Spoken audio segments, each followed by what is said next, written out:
Hi everyone, it's Deb, and today we're going to do some movement and loosen up in the chair.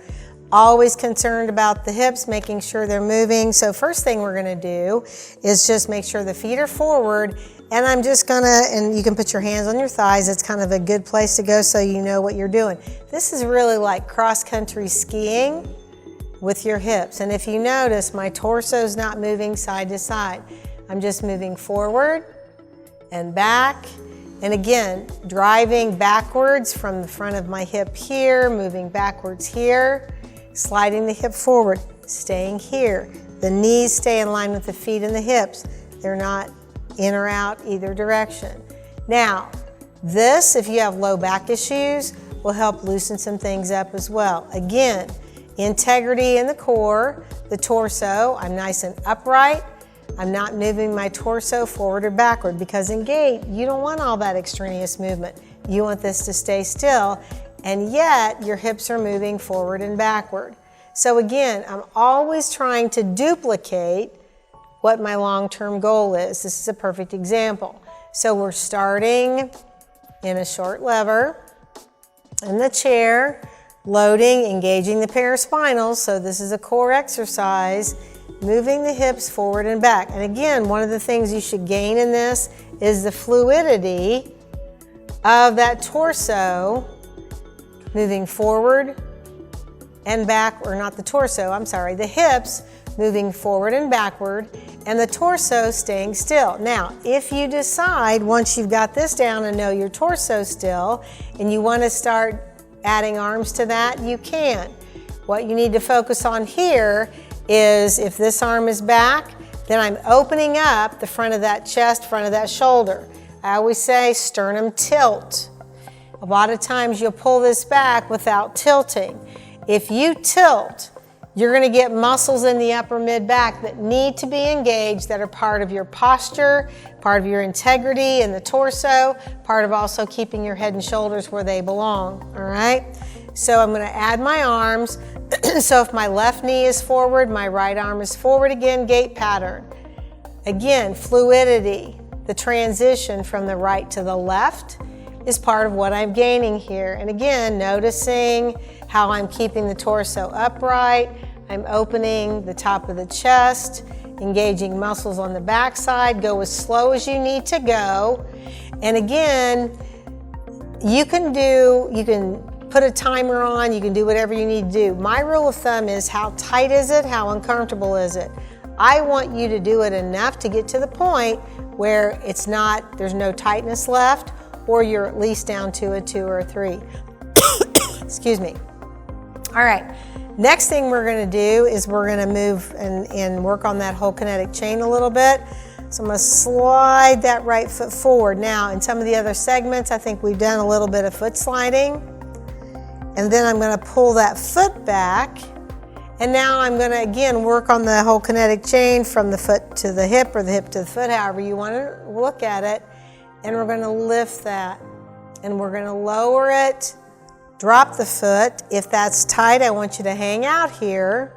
All right? And then we're going to slide it back. Again, we're going to hang out here. If it's tight in the backside, sit upright, make sure the whole foot stays flat to the floor. All right, again, do not overlook your feet.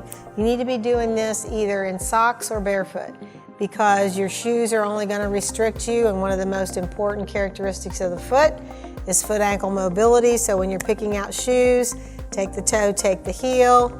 If it doesn't do this, you need to move on. You need to get something different. And you're going to hang out there. Again, make sure the foot is forward. We're going to slide it, toes open, pull the foot back, and we're going to lift. And again, if I want to add the arm, I can, tilting the sternum. And I'm going to do that on both sides. And I can do one side at a time. I highly recommend you do one side at a time, just for integrity purposes. And then I'm going to do the other side. I'm going to slide it forward, dorsiflex. Again, if there's any tightness, you'll feel it, and you're going to lift. Now, if this is a problem and you feel like you want to lean forward or feel like you have to lean sideways, here's what I'm going to let you do. I'm going to let you cheat, but in other words, don't death grip the chair. hold on so that you can maintain your integrity, but I want you to really focus on muscles in the torso. I'm going to dorsiflex and I'm going to lift so that this stays still, so that I'm not leaning. Again, we're trying to replicate what we want to do in vertical. So if I need to hold on, I can do that. Again, keeping everything toes open, foot flat, foot underneath the knee. Everything is facing straight ahead. I'm sitting upright, and if you sit upright, you may feel it a little more intense because it changes your hip position, all right? And you're going to slide it forward. Again, hold on if you need to, head up, chest up, dorsiflex, pull the toes open, and you're going to lift, because when you in gait, as you swing that leg forward, you're pushing off all 5 toes. That should be open, not here, all right? Then drop it. Again, if it's tight, you're going to hold it there. Then we're going to slide it back. And then again, we can work on adding the arms. We can do it this way if we want to, or as you lift, and I would recommend you do this because I'm a big fan of getting your arms over your head every day, is to slide it forward, dorsiflex, and lift straight up. Now, here's what you get lifting straight up. Some of you will be out here. You're going to engage core differently. It's going to change the position of the rib cage and the scapula. I'm going to slide it back. I'm going to hang out here. Let it stretch, let it stretch. Make sure toes are open. My heel is down. I'm going to slide it forward, dorsiflex, and I'm going to lift.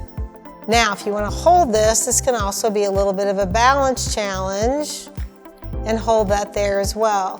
This arm needs to be straight, and it needs to be next to your head, not out here somewhere. Again, head up. And then I'm going to lower, drop it back, bring it forward, hold on with that other hand if you need to, as long as you're not death gripping it. Do it for placement only. Dorsiflex, toes open, and lift. And drop it down and bring it back. You can do same side, alternate, but again, I would start here just for movement on the hips. All right, good luck with that.